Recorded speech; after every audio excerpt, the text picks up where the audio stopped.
મિત્રો, આજે આપણે વર્ગ સસ્તનના લક્ષણો જોઈએ છીએ. વર્ગ સસ્તન એટલે કે મેમિલિયા આ વર્ગ પ્રાણી સૃષ્ટિમાં સૌથી ઉચ્ચ કક્ષાનો વર્ગ છે અને આ વર્ગના પ્રાણીઓ સૌથી ઉચ્ચ કક્ષાના કહેવામાં આવે છે.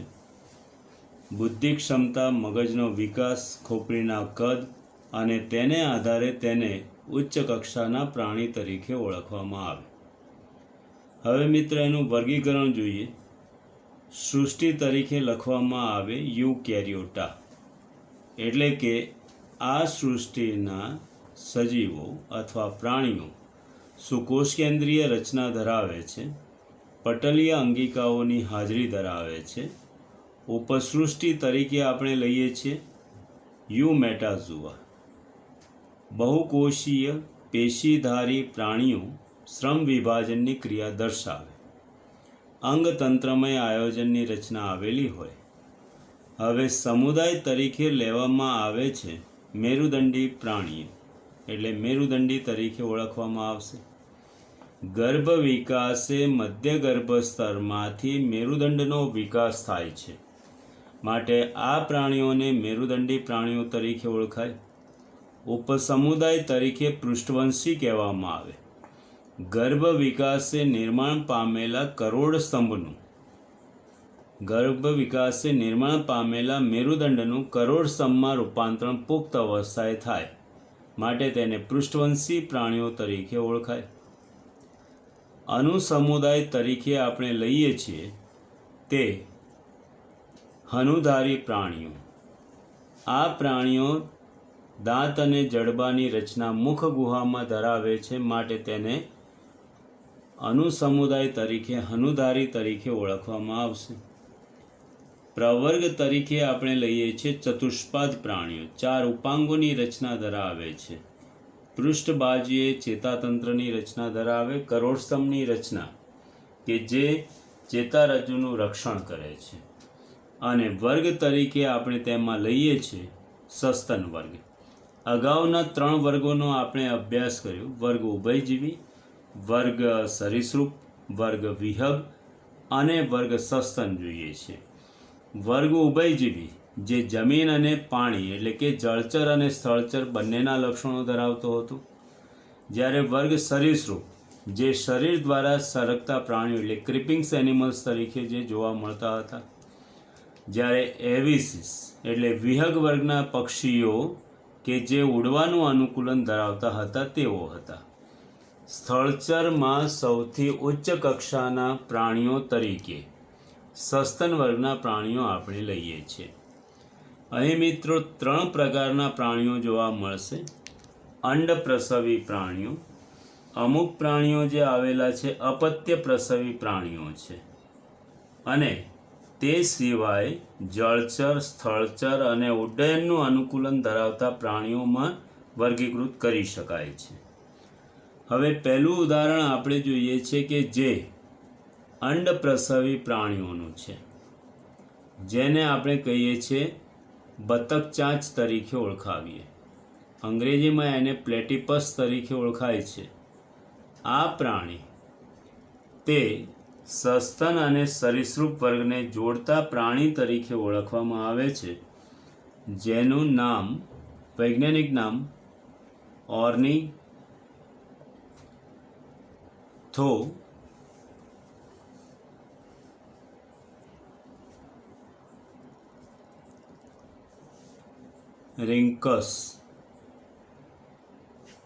ઓર્નિથોરિન્કસ તરીકે ઓળખાય છે. અપત્ય પ્રસવી પ્રાણી જે પોતાના શરીરમાં ઉદર પ્રદેશે કોથળીની રચના ધરાવે, માર્સિપિયસ પ્રાણીઓ તરીકે ઓળખાતા પ્રાણીઓ કે જેમાં ઓસ્ટ્રેલિયાનું આ પ્રાણી કાંગારૂ તરીકે ઓળખાય છે, જેનું વૈજ્ઞાનિક નામ છે માર્કોપસ તરીકે ઓળખાય છે. તેવી જ રીતે અન્ય પ્રાણીઓમાં ઉડવાનું અનુકૂલન ધરાવતા પ્રાણીઓ, ચામાચીડિયો અથવા બેટ. આ પ્રાણી જેનું વૈજ્ઞાનિક નામ છે ટેરોપસ ટેરોપસ તરીકે ઓળખાય છે. અહીં પી સાયલેન્ટ હોય છે. ઊંટ, જે રણના વાહન તરીકે ઓળખાતું પ્રાણી, જે અપત્ય પ્રસવી છે, જેનું વૈજ્ઞાનિક નામ છે કેમેલસ, જેનું વૈજ્ઞાનિક નામ કેમેલસ છે. અન્ય પ્રાણી કે જે સરળતાથી આપણે જોઈ શકીએ છીએ, ડોમેસ્ટિક એનિમલ, તેમજ આપણે વ્યવહારની અંદર જે જોવા મળતા પ્રાણીમાં, જેમાં વાનર, જેનું વૈજ્ઞાનિક નામ છે મકાકા, તેવી જ રીતે ઉંદર, જે દર નિવાસી પ્રાણી છે, એનું વૈજ્ઞાનિક નામ છે રેટસ. જ્યારે ડોમેસ્ટિક એનિમલ એટલે કે પાળતુ પ્રાણી તરીકે કૂતરો, જેને કેનિસ તરીકે ઓળખાય છે. કેનિસ, વૈજ્ઞાનિક નામ છે બિલાડી, જેનું વૈજ્ઞાનિક નામ ફેલિસ છે. તેવી જ રીતે સ્થળચર સૌથી મોટું પ્રાણી, વન્ય પ્રાણી, જેને હાથી તરીકે ઓળખવામાં આવે, જેનું વૈજ્ઞાનિક નામ છે ઇલેફસ. અને સૌથી સમજુ પ્રાણી તરીકે ઓળખવામાં આવે છે ઘોડો, હોર્સ, જેનું વૈજ્ઞાનિક નામ છે ઇક્યુસ. અને જળચર અનુકૂલન દર્શાવતું સસ્તન, જે સમજુ અને વિશિષ્ટ ભાષા બોલી શકે તેવી માછલી, જેને ડોલ્ફિન તરીકે ઓળખવામાં આવે છે, જેનું વૈજ્ઞાનિક નામ ડેલ્ફિનસ છે. જેનું વૈજ્ઞાનિક નામ ડેલ્ફિનસ છે. મહાકાય જળચર પ્રાણી, બ્લુ વ્હેલ, જેનું વૈજ્ઞાનિક નામ છે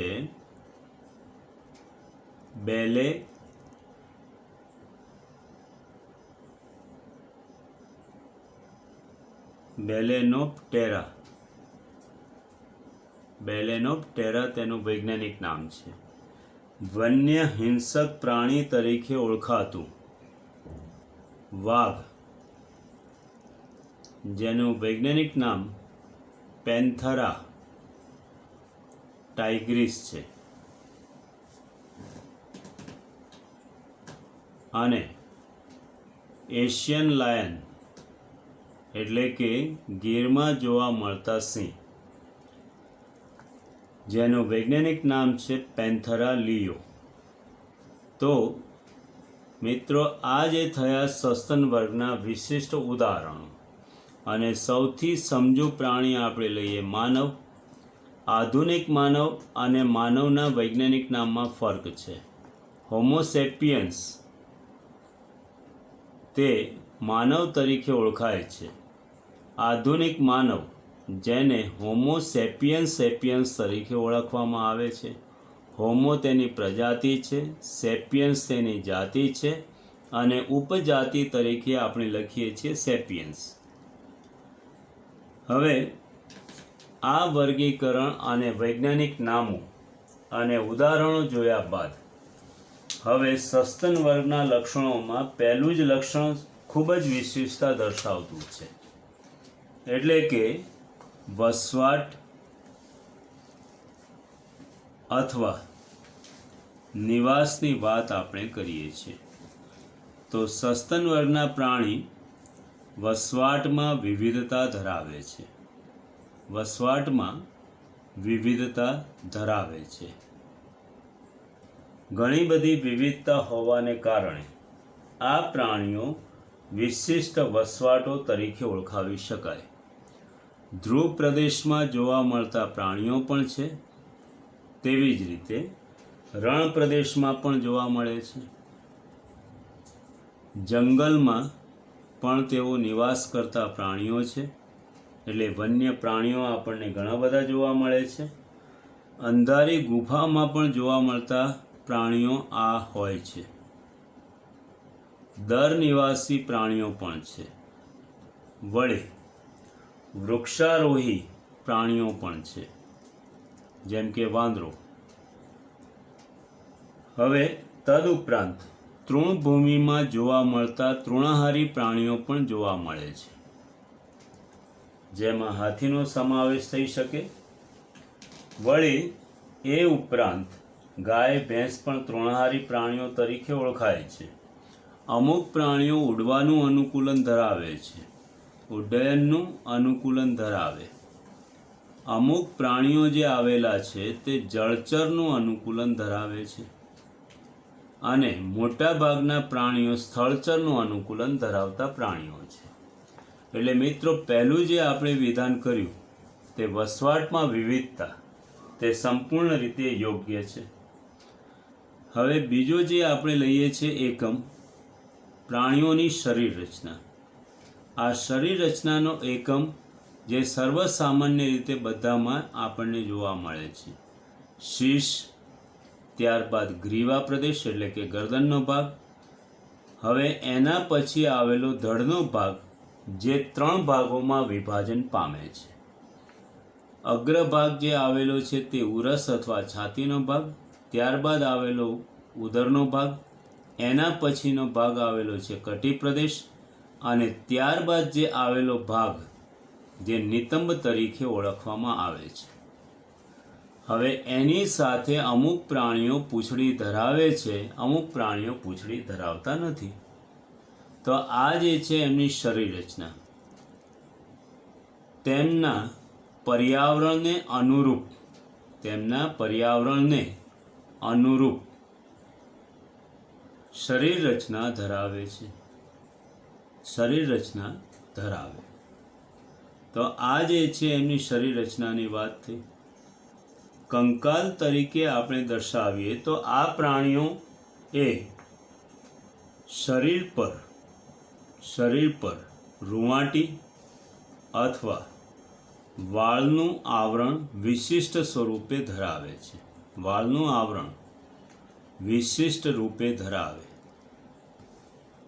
વળી બાહ્ય કંકાલ અદ્રાવ્ય પ્રોટીન કેરેટીનનું બનેલું હોય છે. જે વાળ, નખ, શિંગડા, ભીંગડા, ખરી અને પીંછા સ્વરૂપે હોય છે.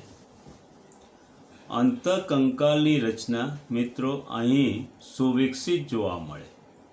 અસ્થિ તેમજ કાસ્થિની રચના ધરાવે છે. કાસ્થિનું સંયોજન ધરાવે છે. અહીં અસ્થિબંધ તેમજ સ્નાયુબંધની રચના અગત્યની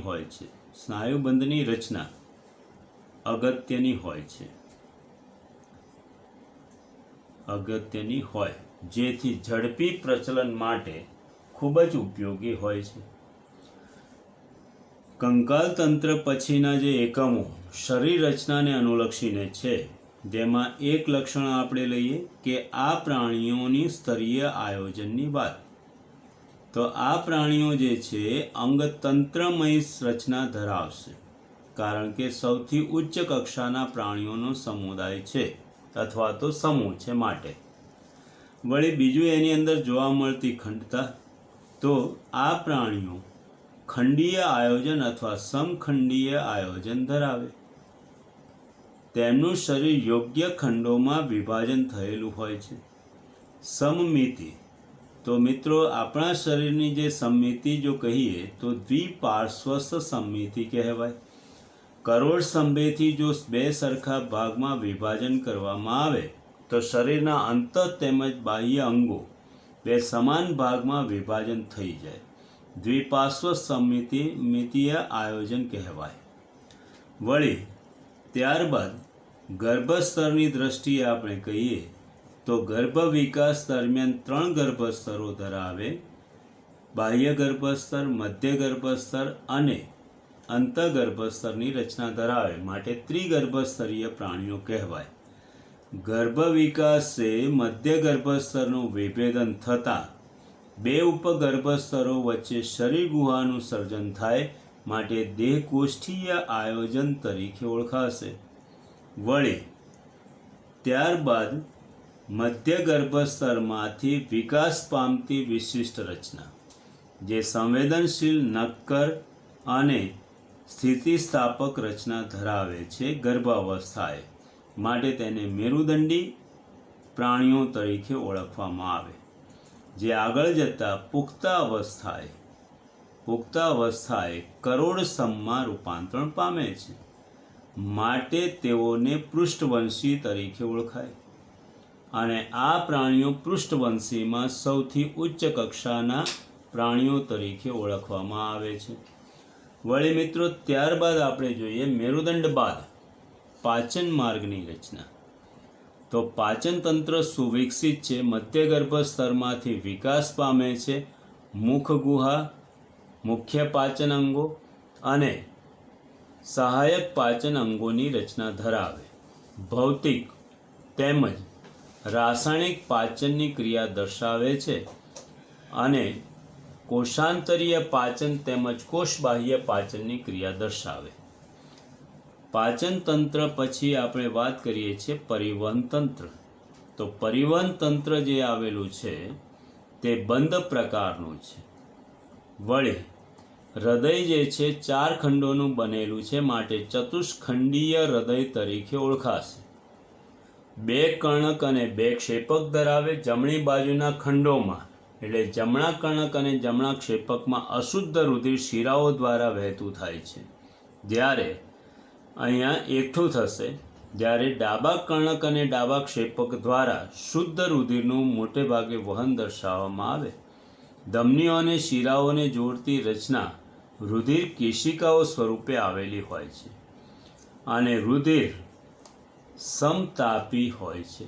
રુધિર સમતાપી અથવા ઉષ્ણ રુધિર કહેવાય, એટલે કે વાતાવરણમાં થતા ફેરફાર સાથે રુધિરનું પણ તાપમાન બદલાય છે. આ ક્ષમતા માત્ર 2 જ વર્ગના પ્રાણીઓમાં જોવા મળે છે, વિહગ વર્ગ અને સસ્તન વર્ગના પ્રાણીઓમાં આવેલી હોય છે. હવે શ્વસન તંત્રની વાત કરીએ તો મિત્રો, ફેફસા એ મુખ્ય શ્વસનાંગો સ્વરૂપે આવેલા છે. શ્વસન તંત્ર તે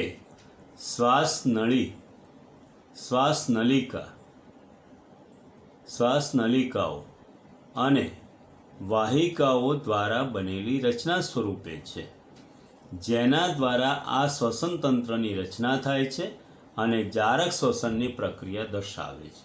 ચાહે તે જળચર હોય કે વિહગ વર્ગ જેવી જ લાક્ષણિકતા ધરાવતું હોય, તેમાં પણ દર નિવાસી પ્રાણીઓમાં પણ આ જ રીતે શ્વસનની પ્રક્રિયા જોવા મળશે. ત્યારબાદ ઉત્સર્જનની પ્રક્રિયાની વાત કરીએ તો ઉત્સર્જન અંગ તરીકે આવેલી રચના એક જોડ મૂત્રપિંડની છે. વળી નિવાહિકા શિરાતંત્રની રચના ધરાવે. નિવાહિકા શિરાતંત્ર શુદ્ધિકરણ માટે ધરાવે છે અને આ પ્રાણીઓ યુરિયા ત્યાગી એટલે કે મુખ્ય ઉત્સર્ગ પદાર્થ તરીકે યુરિયાનો ત્યાગ કરે છે. અહીં આંતરોત્સર્ગી તેમજ બાહ્યોત્સર્ગી ઉત્સર્જન બંને જોવા મળે છે. બાહ્યોત્સર્ગી ઉત્સર્જન બંને પ્રકારનું ઉત્સર્જન જોવા મળે. પરસેવા સ્વરૂપે ઘણા બધા ક્ષારોનો ત્યાગ પણ થાય છે અને એક ક્ષાર સંગ્રહ અને આશ્રુતિ નિયમનની બંનેની ક્રિયા ઉત્સર્જન તંત્ર દ્વારા સરળતાથી દર્શાવાય છે. ત્યારબાદ આપણે કહીએ કે અહીં જે જોવા મળતું બીજું તંત્ર જે છે, જેને પ્રજનન તંત્ર તરીકે ઓળખાય છે. અહીં એકલિંગી પ્રાણીઓ છે. લિંગી પ્રજનનની પ્રક્રિયા દર્શાવે, લિંગભેદની પ્રક્રિયા દર્શાવે છે અને તે દ્વિગૃહી પ્રાણીઓ સ્વરૂપે આવેલા છે.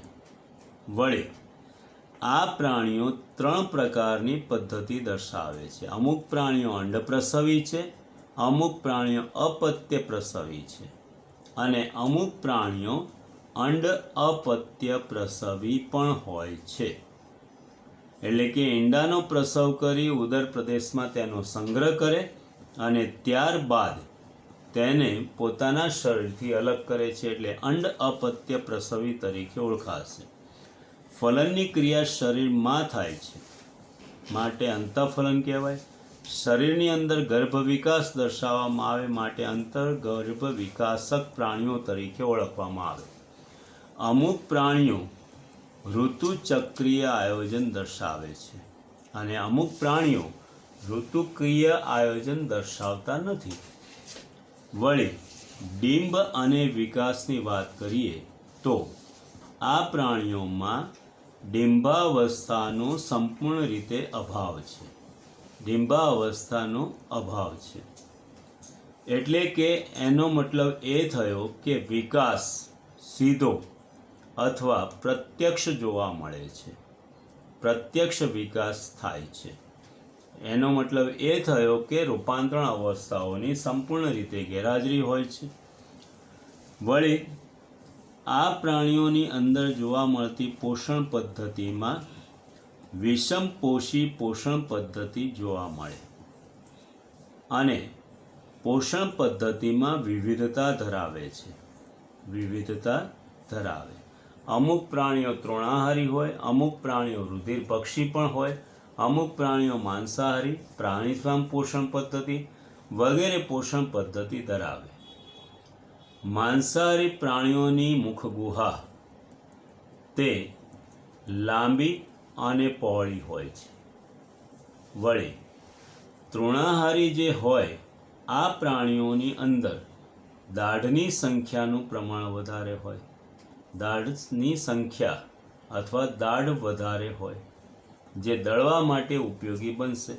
જે અનાજ ખાતા હોય તેમાં દાઢ સુવિકસિત થયેલી જોવા મળશે.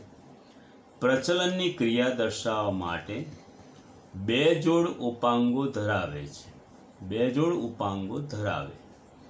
અમુક પ્રાણીઓ ચતુષ્પાદી પ્રચલન દર્શાવે છે. ચતુષ્પાદી પ્રચલન દર્શાવે. માનવ જેવા પ્રાણીઓ દ્વિપાદી પ્રચલન દર્શાવે છે. દ્વિપાદી પ્રચલન દર્શાવે. પ્રાઇમેટ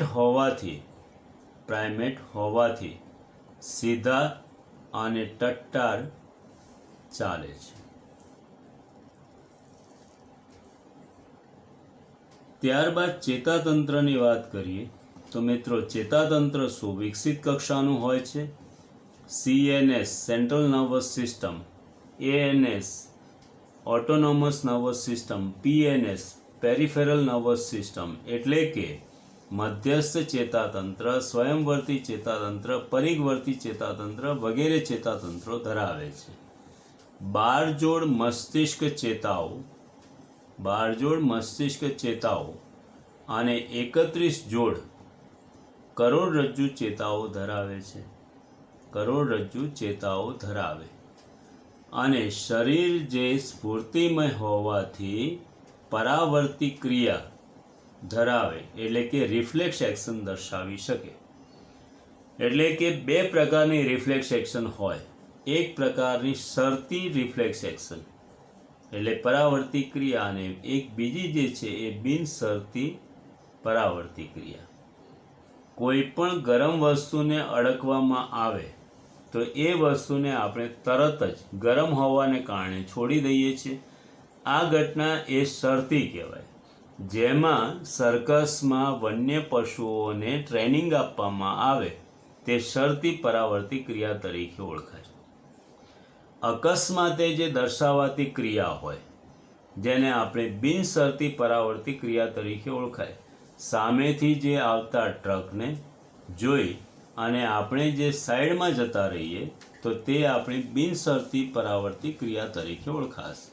આ પ્રકારે ચેતાતંત્ર સુવિકસિત થયેલું જોવા મળશે. મિત્રો વિશિષ્ટતામાં ઘણી બધી વિશિષ્ટતા જોવા મળે છે. અહીં દ્રષ્ટિ સંવેદી અંગ તરીકે આવેલી રચના જે એક જોડ આંખની રચના ધરાવે અને આંખ ઉપર આવેલા નેત્રપટલો બંને ઉપર અને નીચેની બાજુએ એક એક નેત્રપટલ જે સંપૂર્ણ રીતે તેના ઉપર પાંપણોની રચના ધરાવે છે અને આંખના નેત્રપટલોની ઉપર આવેલી રચના જેને ભ્રમર તરીકે ઓળખવામાં આવે, જેથી રજકણ અથવા ધૂળ તેને અસરકારક બનતી નથી. બીજું કે આંખની અંદર અગ્રબાજુએ આવેલી રેટિનાનો ભાગ એટલે કે નેત્રપટલનો ભાગ જે દ્રષ્ટિ માટે ખૂબ જ ઉપયોગી હોય છે. વળી શ્રવણ સંવેદી અંગ તરીકે આવેલી રચના જેને કાન તરીકે ઓળખવામાં આવે, જેમાં અંત, મધ્ય અને બાહ્ય કર્ણ સંપૂર્ણ રીતે સુવિકસિત થયેલો હોય છે. બાહ્ય કર્ણ કર્ણપલ્લવની રચના ધરાવે છે અને કાનના સ્નાયુની રચના ધરાવે અને શ્રવણ સંવેદી અંગ તરીકે કાર્ય કરે. વળી ઘ્રાણ સંવેદી અંગ તરીકે આવેલું નાક જે સૂંઘવા માટે ઉપયોગી છે, જે દુર્ગંધ અને સુગંધને પારખવાની ક્રિયા દર્શાવે છે. મુખ ગુહામાં સ્નાયુ જીભ જે પશ્વ બાજુએથી જોડાયેલી અગ્ર બાજુએથી મુક્ત તેવી રચના ધરાવે છે, જેને સ્વાદ સંવેદી અંગ તરીકે ઓળખવામાં આવે. આ જે રચનામાં જીભની અગ્ર બાજુએ આવેલો ભાગ કે જે હંમેશા તીખાનો સ્વાદ હોય છે, ત્યારબાદ તેની બંને પાર્શ્વ બાજુએ આવેલો ભાગ એટલે કે જીભની બંને પાર્શ્વ બાજુએ આવેલો ભાગ જે ખારાશ માટેનો હોય છે, ખારાશ માટેની સ્વાદ કલિકા ધરાવે, તેની બંને પાર્શ્વ બાજુએ આવેલી રચના એટલે કે અગ્ર પાર્શ્વ બાજુ પર આવેલી રચના જે હંમેશા કડવા માટેનો સ્વાદ હોય છે, જ્યારે સૌથી પશ્વ બાજુએ ગળ્યા માટેનો સ્વાદની સ્વાદ કલિકા હોય છે. તદુપરાંત તેની સાથે આવેલી અન્ય સ્વાદ સંવેદી રચનાઓ પણ જોવા મળે છે. વળી આ સિવાય સમગ્ર શરીર તેમજ ત્વચા સ્પર્શ સંવેદી અંગ તરીકે કાર્ય કરે છે. સ્પર્શ સંવેદી અંગ તરીકે કાર્ય કરે છે. બીજું કે આ પ્રાણીઓની અંદર વક્ષ સપાટીએ ઉરસ પ્રદેશમાં એક જોડ સ્તનગ્રંથિ આવેલી હોય છે. માદા પ્રાણીમાં તે વિકસિત જોવા મળે છે, માદા પ્રાણીમાં તે વિકસિત હોય છે, નર પ્રાણીમાં તે અલ્પવિકસિત પુખ્ત અવસ્થાએ જોવા મળે. અહીં મિત્રો માત્ર આ એક જોડ સ્તનગ્રંથિ એ માનવ માટેની વાત આપણે કરી, પરંતુ અમુક પ્રાણીઓમાં 1 થી 6 જોડ સ્તનગ્રંથિની રચના આવેલી હોય છે. હંમેશા માદા પ્રાણીમાં વિકસિત રચના પુખ્ત અવસ્થાએ દર્શાવવામાં આવે. વળી બાહ્ય તેમજ આંતરિક લિંગભેદોની રચના પણ તેના દ્વારા ખૂબ જ સ્પષ્ટ થાય છે. મગજ અને ખોપરીના કદ અને ક્ષમતાને આધારે હાલમાં આ વર્ગના પ્રાણીઓ સૌથી વધારે પ્રભાવી પ્રાણીઓ તરીકે ઓળખાય છે. તો મિત્રો આ જે હતા તે સસ્તન વર્ગના લક્ષણો. એક વસ્તુ અહીંયા ધ્યાન રાખજો કે સૌથી પહેલું જે ઉદાહરણ આપણે લીધું બતક ચાંચ પ્લેટિપસ ઓર્નિથોરિન્કસ, આ જે પ્રાણી છે કે જે જોડતી કડીરૂપ છે, સરીસૃપ અને સસ્તન વર્ગના લક્ષણોને જોડતી કડીરૂપ તરીકે ઓળખવામાં આવે. તેવી જ રીતે વન્ય પ્રાણી ચિત્તો જે ભારતની અંદર લગભગ 100 વર્ષ પહેલાં લુપ્ત થઈ ગયેલી જાતિ છે. ચિત્તો આ જે છે એ સૌથી વધુ ઝડપથી દોડી શકતું પ્રાણી હતું, જે માત્ર 3 સેકન્ડમાં 120 થી 130ની સ્પીડે કિલોમીટર/અવરની સ્પીડ ઉપર દોડતું પ્રાણી હતું. તો મિત્રો આ જે લક્ષણો છે એ સસ્તન વર્ગના આપણે જોયા.